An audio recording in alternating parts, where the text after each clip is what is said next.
আসসালামু আলাইকুম।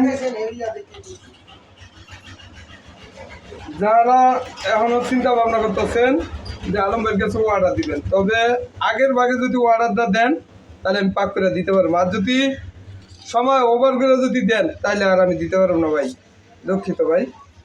আগে আগে যারা যারা ইফতারের আয়োজন করবেন আমার কাছে অর্ডার করবেন আগে আগে, তাহলে আমি পাক করে দিতে পারবো। যেমন সকালে কইলেন আমি মুরগি আনলাম, পাক করলাম, তারপরে আমি দিলাম, সেটা যদি না বলেন তাহলে আর আমি দিতে পারবো না। কিন্তু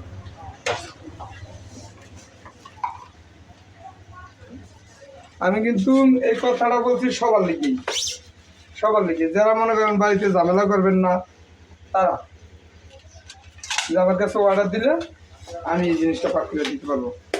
তবে এটার ভিতরে কিন্তু সালাদ দিই নাই, সালাদ আলাদা দিছি, গরমে নষ্ট হইতে পারে এই কারণে আমি সালাদ আলাদা দিছি।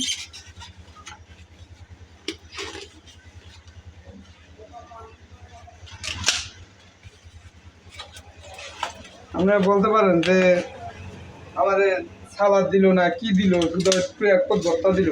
ভর্তা রোজার মাস খায় না, তারপরে আমি একটু ইলিশ মাছ ভর্তা দিচ্ছি।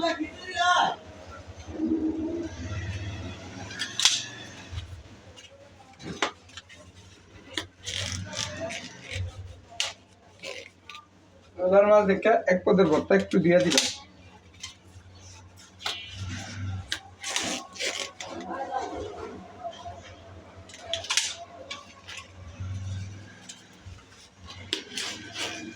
আচ্ছা ঠিক আছে, সবাই ভালো থাকেন, সুস্থ থাকেন, আর দোয়া করি সবার রোজা রাখার তৌফিক দান করুক আল্লাহ, সবারই হেদায়েত করুক।